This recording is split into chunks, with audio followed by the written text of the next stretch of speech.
So you'll undo the cover with a Phillips screwdriver like this one.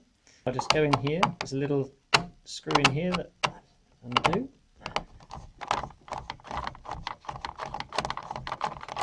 And off pops the lid.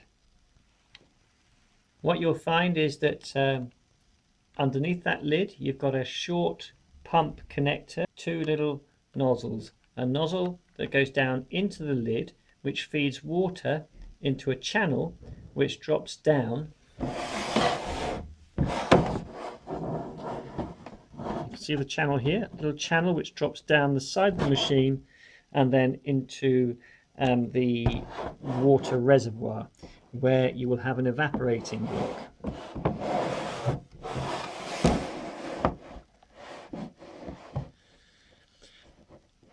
On the other side you have another little nozzle, and this little nozzle will fit to a piece of silicone tubing which you will have to cut to about 1 meter's length. We cut a piece of that tubing about the right length.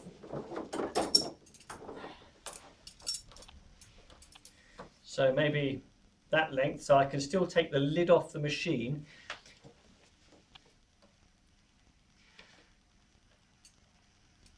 So I cut it here like that. That's my length of tubing.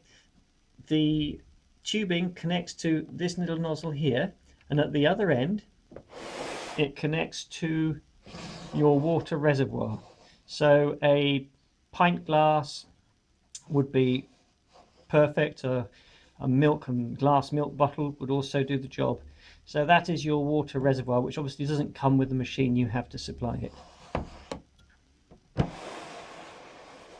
So what we're going to do, I'm going to take this nozzle here and I'm going to fit that one end of the silicone tubing to this. Now, silicone tubing is quite flexible, so it will go on, but it's sometimes a little bit tricky to push it on. It shouldn't take too much trouble though. There we go. And just keep pushing it until it's firmly slid onto that machine. Don't use your nails to push it on, otherwise you'll end up piercing the silicone tubing, and that may let air into it, which is what you don't want when you've got effectively a pump that sucks water up out of that glass with the water in it. So there we go. That's probably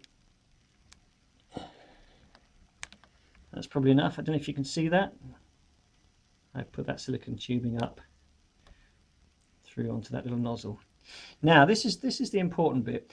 On the machine there's a little diagram that shows how you wrap the tubing round your pump. On the Ovation 28 EX and indeed on all the Ovation machines, best way to do it is to look at your machine like we're looking at it now, to take your tubing, to stretch it slightly, to put a finger on top of the little capstan, and to then rotate in a clockwise direction the tubing without twisting the tubing too much, so that it's free and untwisted. Rotate that tubing around the capstan head and then pop the little nozzle that you've got, the little black nozzle with the flat edge facing upwards, into the slot that you've got here, and it will sit there. Sometimes if the capstan head is in a completely vertical position, you might find this pops out. Don't worry about that. If that's the case, all I would recommend you do is pop it in like this, hold the tubing down like this, yeah, so that's there, and then take your lid and put the lid back on, still while holding it, and that wedges the little black nozzle in place. You can then release it and then screw up the screw to keep the lid in place. And that is all you need to do in regards to setting that pump up. You've gone round in a clockwise direction from left to right, clockwise around that capstan head, and fixed it with a little nozzle in place there. Put the lid back on. If you try and put the lid on the machine with the turning motor at the wrong end, the lid won't fit. So you know if your lid isn't fitting on the machine, it's probably because you put the lid the wrong way round. That lid will not sit properly on that because there's a slot for the link arm to go through and to engage with the motor here.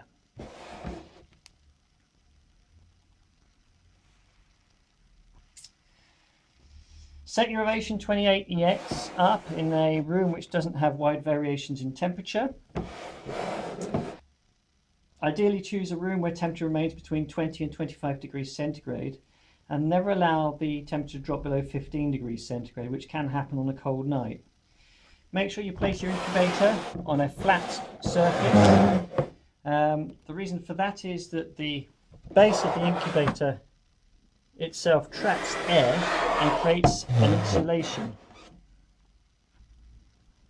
Don't leave the incubator on the floor, and always keep incubators away from direct sunlight. For example, don't put it in front of a kitchen window.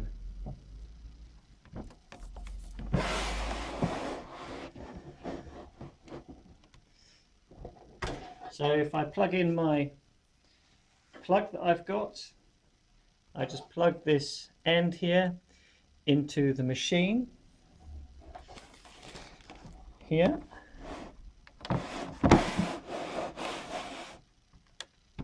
And away we go. And that, if I turn it on, will start operating.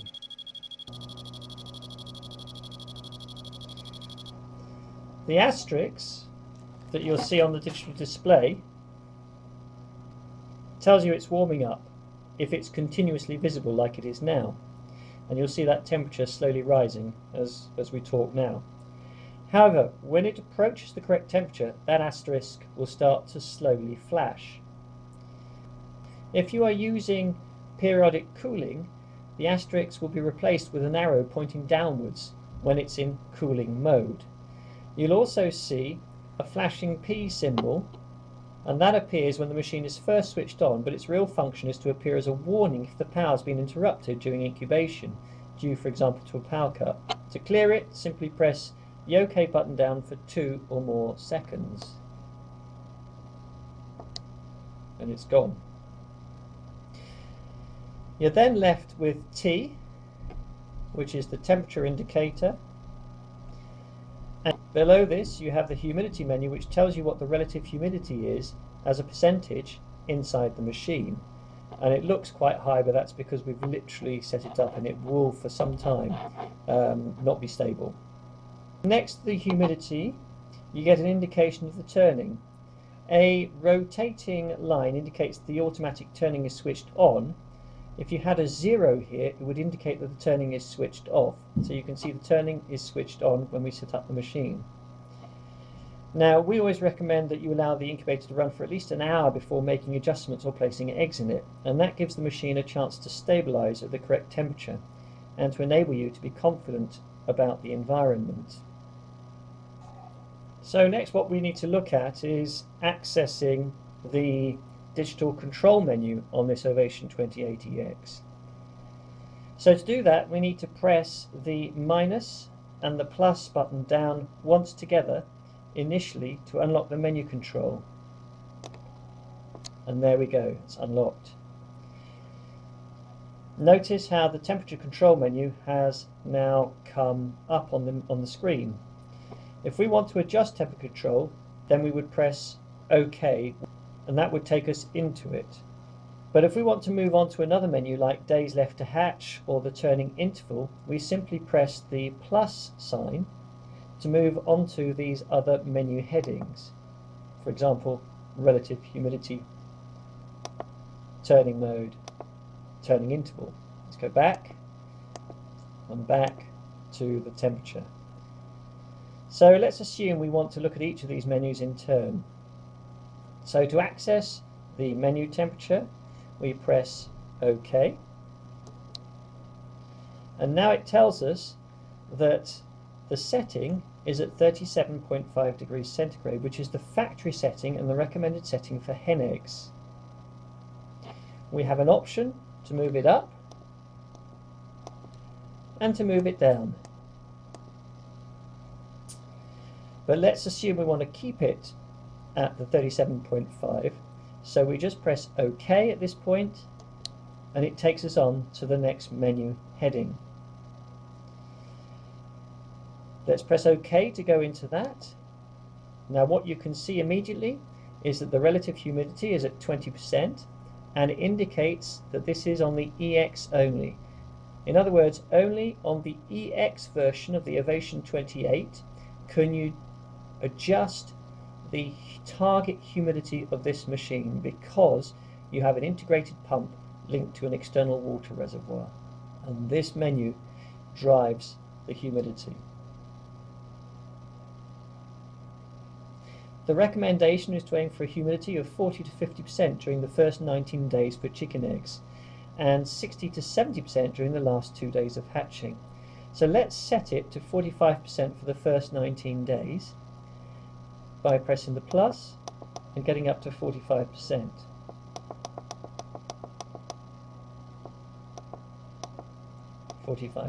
There we go. So I'll OK that and move on to the next menu. If we OK that, it takes us into the turning mode, and you can see that the mode is on. So let's leave the mode as it is, on. If we press this, it won't do anything. If we press the minus button, it takes it to off. Press the plus button, it takes it back to on. Let's leave it as on. We want the turning on. Now we come to the turning interval, which allows us to program the delay between 5 and 180 minutes. We can see it's set to 45. Let's see the lowest it'll go to, 5 minutes. Highest it'll go to, 180. So let's keep it at 45 and OK it. Next on the list is the high temperature alarm. It's set to 2 degrees centigrade above the incubation temperature we have set, which in this case is 37.5. So if for some reason the internal temperature rises beyond 39.5, that 2 degrees, the alarm will sound and an H will be displayed. At that point, pressing OK will silence the alarm for 30 minutes, but it will sound again if the temperature is still too high. Now, leaving the incubator in direct sunlight or next to a heat source is most likely to be the reason for that alarm going off.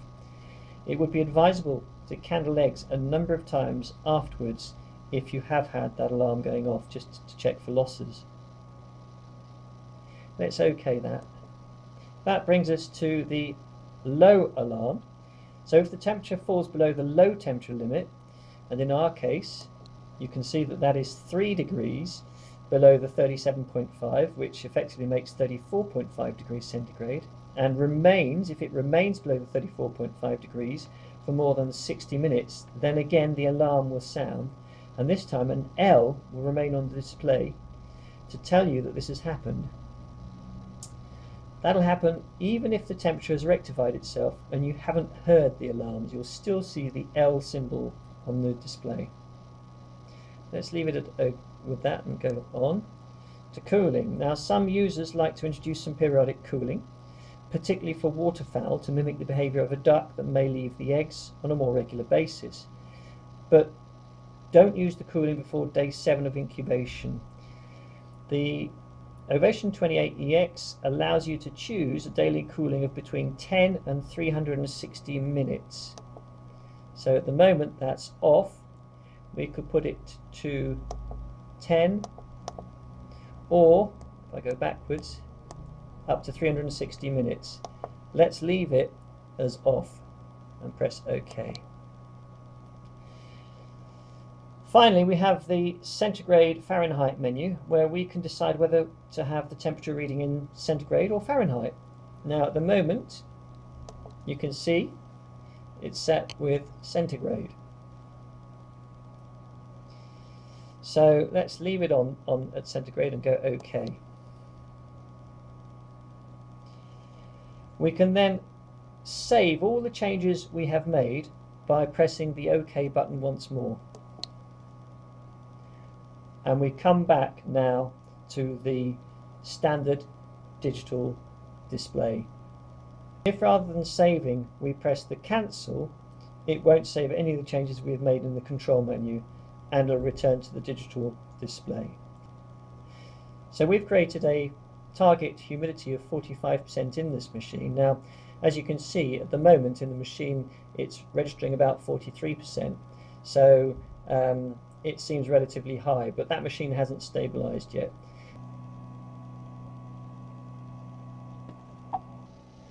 It's worth noting that you won't see the pump start rotating until the temperature is up to the target temperature and the little star asterisk here is pulsating. In order to have any results, obviously you need some fertile eggs from a reputable breeder that are not older than a couple of weeks old, otherwise they may not be viable. Daily turning of the eggs during storage is thought to help maintain the hatchability in those eggs. And if you are storing them, they should really have been stored in a cool environment, about 10 degrees centigrade, not a fridge. Generally, it's advisable to avoid using cracked, misshapen or very dirty eggs. Some people do still use very dirty eggs, however there is a risk of bacterial contamination. Some people will clean them with a solution containing the brinsia disinfectant. Wisdom has it that the solution needs to be significantly warmer than the egg. However, as well as removing the dirt from the egg, it will also remove some of the outer cuticle, which can leave the eggs actually more vulnerable to bacterial contamination.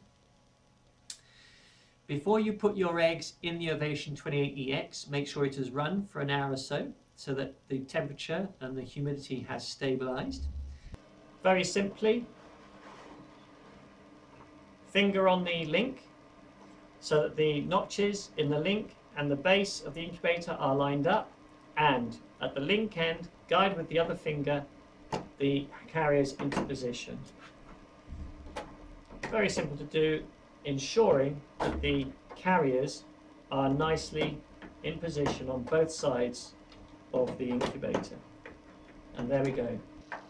So I've got these eggs pointy end down into the carriers. If I had less eggs, I could, if I wanted to, place them flat in the carrier.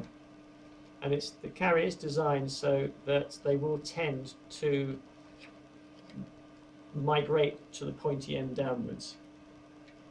Okay, it'll take standard sized eggs. Each of those carriers will take 7 eggs. Put the link end of the carrier in first, guiding it in place with one finger, and then the other end, so that you are sure the carriers have gone in properly. The eggs are now in a position, and I can put the lid back on, and because I've had it flat on a working surface, it will have maintained its temperature and to a fairly large degree the humidity inside there as well. So you may wish to experiment with cooling if you have duck eggs. Some people will use it with hen eggs, but it's mostly with duck eggs people use it, and obviously don't do it, as we've said, don't do it before day 7 of incubation. And don't do it either while the eggs are hatching. If you think you might have cooling accidentally switched on, you can see from the display when the machine is cooling, because there will be a downward arrow indicating cooling rather than the normal asterisk. From about day 8, you can check that you have viable embryos by cannling the eggs with a cannling kit like this one.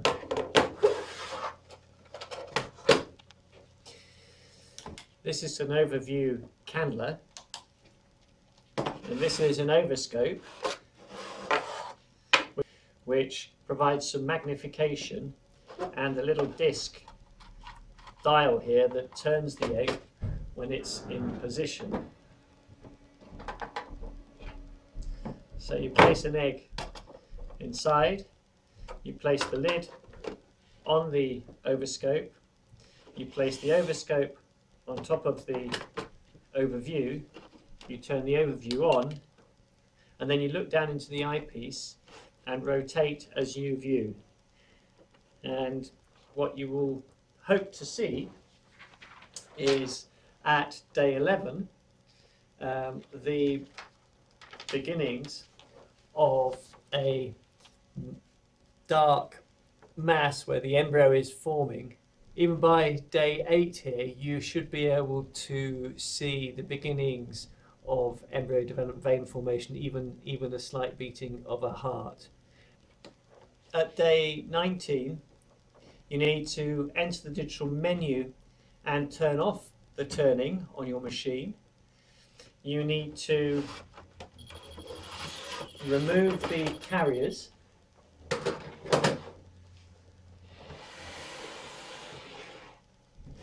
So day 19, we're going to remove the carriers.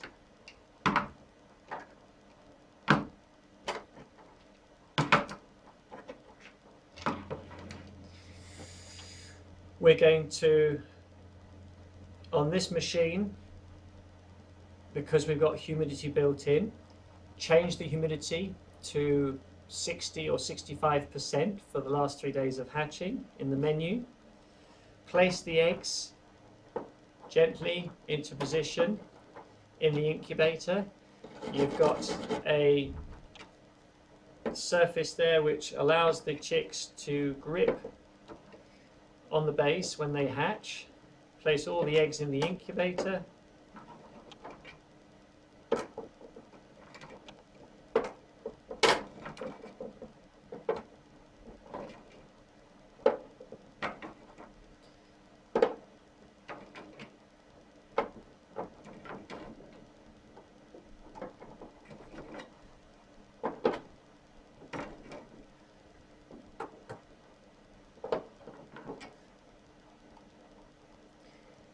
Take out the link arm, which we no longer need.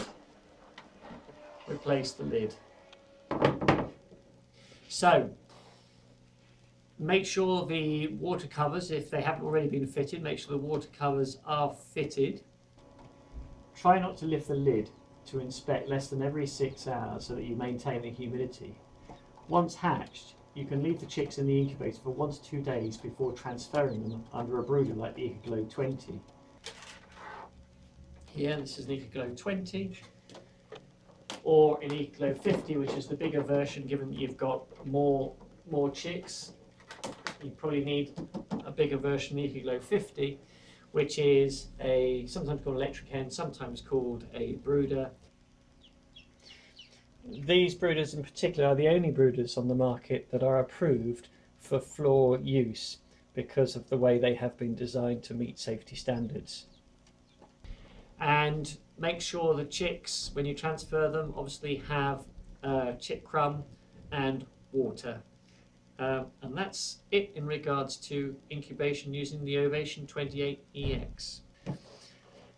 After every incubation project, take care to clean your machine to avoid risk of cross-contamination of eggs. Always disconnect your incubator from the mains when you clean it. Don't put any parts of your incubator in the dishwasher or in liquids over 50 degrees centigrade. Wash the base in water with a disinfectant. We recommend our brinsia incubation disinfectant. Dilute it in solution, 1 spoon per pint of water. That gives you roughly the 1 in 100 dilution rate you need.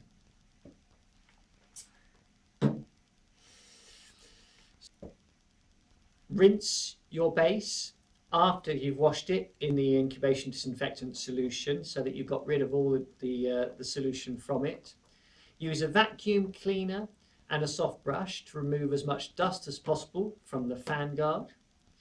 Wipe all the other internal surfaces down with a cloth at the end of each hatch, made damp with a solution containing our incubation disinfectant solution, and then wipe off those surfaces afterwards with a damp cloth using clean water only. At the end of the season, when you've finished all your hatching projects, we recommend you do a proper clean of the fans and other internal bits. So, for a set of instructions on how to undertake a more comprehensive clean, you need to see our document downloads section of our website. If you have any problems with your hatching project, please contact us. We want you to enjoy hatching eggs in your brinsia incubator. And if you've enjoyed the experience of using our Ovation 28 EX incubator, please help us by sharing your experience with us. We always welcome you sending any clips or photos with stories of your successful hatching projects to us at Brinsia, and we may use these clips in our newsletter or on our website. Thank you.